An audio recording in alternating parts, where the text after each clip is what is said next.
वर्षापूर्वी शाळेत आम्ही तिथे बसायचो. आता या मुलींनी बरछी नृत्य जे सादर केलं तसं आम्ही लेझिम करायचो आणि तशी लेझिमची प्रॅक्टिस करायचो, त्याला झिरमिऱ्या लावायचो, 8 दिवस आधी तयारी सुरू करायचो. मग या ज्या चुन्याने रेषा आखल्यात ना त्याही आखायचो अशा डोळ्या धरून. तर या सगळ्याचं सांगायचं महत्त्व असं की तेव्हा मी तिथे बसायचो, तेव्हा मला कधीही वाटलं नव्हतं की मी इथे येईल, कधी इथे प्रमुख पाहुणी म्हणून येईल.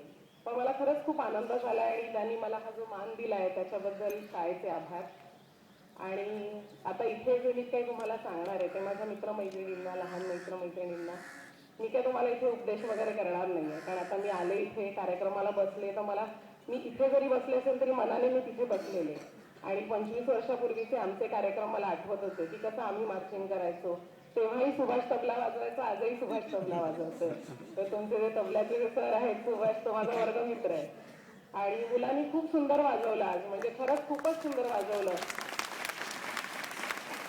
ज्या आत्मविश्वासाने तुम्ही मुलींनी हे सादर केला क्रीडा प्रकार, किंवा जे मानवी मनोरे, किंवा त्या लहान मुलीने जे इतकं सुंदर गाणं गायलं, तुमच्यामध्ये खरंच खूप आत्मविश्वास आहे. आत्ताची जी पिढी आहे ती खूप हुशार आहे आणि खूप आत्मविश्वास आहे तुमच्यात. तर मला हेच सांगायचं आहे की पहिली गोष्ट म्हणजे तुम्ही तुमच्या शाळेला आणि शिक्षकांना कधी विसरू नका. कारण तुमच्यात हा जो आत्मविश्वास आहे तो तुम्हाला या शाळेने दिला आहे. आता तसं बघायला गेलं तर आता तुम्हाला सगळ्यांना आपले माजी राष्ट्रपती माहीत आहेत, अब्दुल कलाम, APJ अब्दुल कलाम. ते नेहमी म्हणतात की learning needs freedom to think and freedom to dream. म्हणजे तुम्हाला जर चांगलं शिक्षण घ्यायचं असेल तर तुमच्यात विचारशक्ती असायला हवी, कल्पनाशक्ती असायला हवी. And that is given only by a teacher. म्हणजे फक्त शिक्षकच आपल्याला ही शक्ती देऊ शकतात. तुमच्याकडे कम्प्युटर्स आहेत, इंटरनेट आहे, नवीन नवीन पुस्तकं आहेत. आमच्या वेळेस नव्हतं एवढं सगळं, त्यामुळे आम्ही खूप शाळेवर अवलंबून होतो. कारण आम्ही जे ज्ञान मिळवलंय, आम्ही जे संस्कार घेतले ते फक्त शाळेकडनं घेतले. तुमच्याकडे इतर माध्यमं आहेत, पण एक लक्षात ठेवा, एक चांगल्या शिक्षकाला दुसरा कुठलाच पर्याय नाही आहे. त्यामुळे तुम्ही असं कधीच म्हणू शकत नाही की हे तर मी बाहेर वाचेन, ते तर मी कम्प्युटरवर बघेन, हे तर मला इंटरनेटवर कळेल. नाही, तसं नाही आहे. तुम्ही जो शाळेत वेळ घालवता, तुम्ही जो तुमच्या शिक्षकांबरोबर वेळ घालवता, तो खूप महत्त्वाचा आहे. आज कदाचित तुम्हाला कळणार नाही, पण जेव्हा तुम्ही 10 वर्षांनी 15 वर्षांनी विचार कराल तेव्हा तुमच्या लक्षात येईल की तुमची शाळेतली जी शिकवण आहे ती घेऊन तुम्ही तुमची वाटचाल करताय, जसं आम्ही सगळेजण करतोय आता. अगदी एक छोटं उदाहरण द्यायचं तर मी आता बाईंना विचारलं की शिक्षक दिन अजूनही शाळेत होतो का. कारण शिक्षक दिनाला तेव्हा आम्ही शिक्षक बनून स्पर्धेत भाग घ्यायचो आणि वर्गावर शिकवायचो. आणि या स्पर्धेत मी आणि माझी एक मैत्रीण होती संगीता, आम्हाला दोघींना दरवर्षी बक्षीस मिळायचं. कधी तिला पहिलं बक्षीस, कधी मला पहिलं बक्षीस. आणि आम्ही अगदी साड्या वगैरे नेसून शाळेत शिकवायला यायचो. आणि त्यावेळेस बहुतेक आम्हाला दोघींना कळलं की शिक्षक होणं किंवा शिकवणं हेच आमचं पॅशन आहे. कारण आज मी सुद्धा मेडिकल कॉलेजमध्ये शिक्षिका आहे आणि माझी ती मैत्रीणही ज्युनियर कॉलेजमध्ये लेक्चरर आहे. पण हे जर आम्ही त्यावेळेस केलं नसतं तर आम्हाला कधीच कळलं नसतं की शिकवणं हा एक खरंच किती नोबल प्रोफेशन आहे आणि ते आम्हाला आवडतंय आणि ते आम्हाला करायचंय. त्यामुळे मी डॉक्टर असले आणि मी जरी पेशंट्सना बघत असले तरी वैद्यकीय महाविद्यालयामध्ये डॉक्टर्सना शिकवणं हाही माझ्या नोकरीचा एक भाग आहे. आणि म्हणूनच मी एवढे रिसर्च पेपर किंवा पुस्तकातले चॅप्टर्स वगैरे लिहिलेले आहेत. दुसरं म्हणजे बाईंनी माझी एवढी मोठी ओळख करून दिली, पण त्या ओळख जी करून दिली, त्यात जी काही माझी कारकीर्द त्यांनी सांगितली, त्यात मेहनत माझी आहे. पण त्या मेहनतीमागे मला जिद्द किंवा मला ती चिकाटी मिळवून देण्याचं काम या शाळेने आणि माझ्या लाडक्या शिक्षकांनी केलेलं आहे.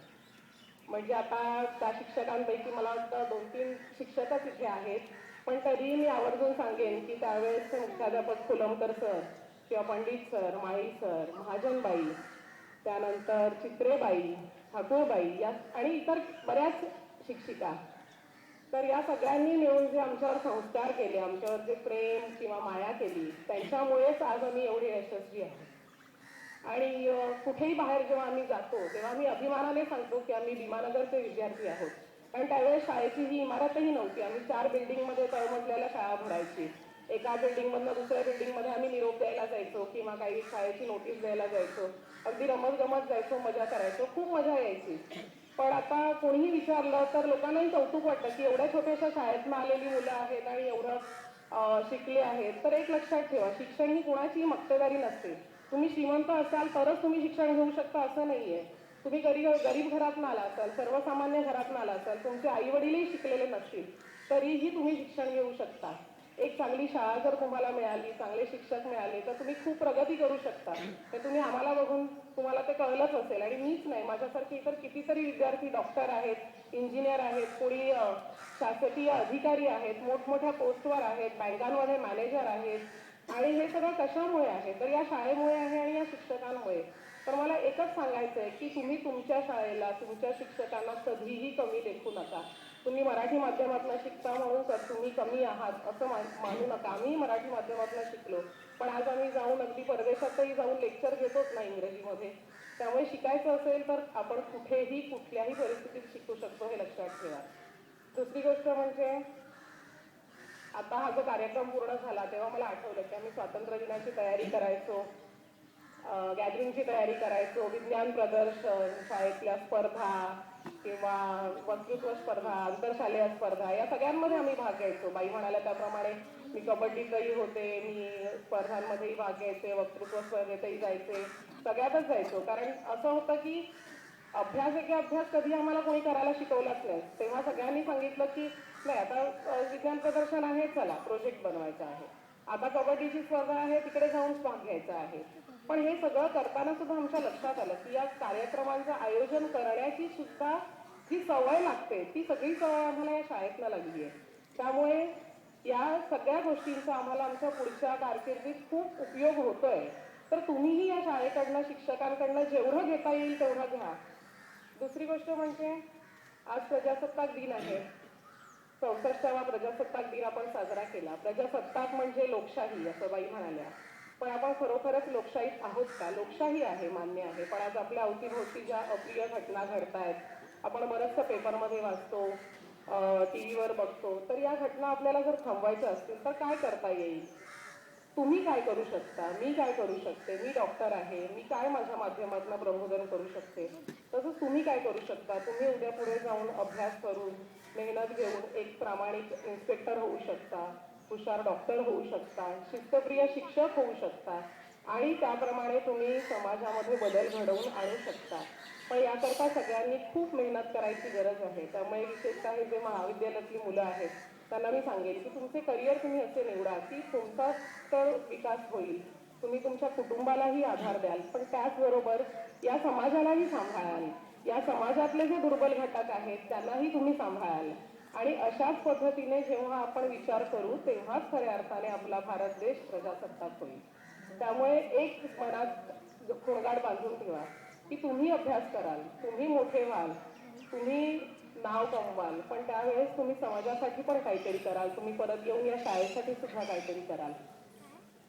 या वेळेला पुन्हा अजून एक असं मला सांगायचं आहे की आपण जेव्हा म्हणतो की यश यश, मी मला काही यश मिळणार नाही, मी काही पहिली येणार नाही किंवा मला काही इथे ॲडमिशन मिळणार नाही, असं नसतं. काय असतं यशामध्ये ना, यशाला कधीही शॉर्टकट नसतो.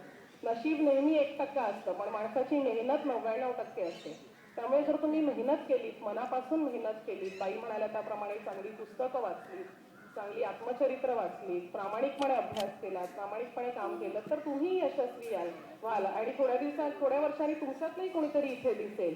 आणि मला माहित आहे आज मी इथे आले तर माझ्या शिक्षकांना किती आनंद झालाय. म्हणजे आम्ही बराच वेळ बसून जुन्या आठवणी काढून गप्पा मारत होतो आणि माझ्याबरोबर माझे वर्गमित्र मैत्रिणी इथे आलेले आहेत.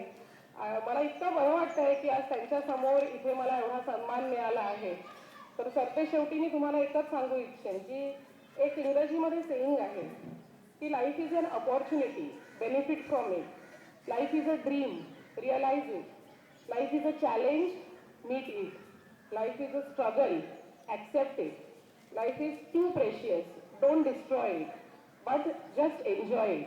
जय हिंद, जय महाराष्ट्र.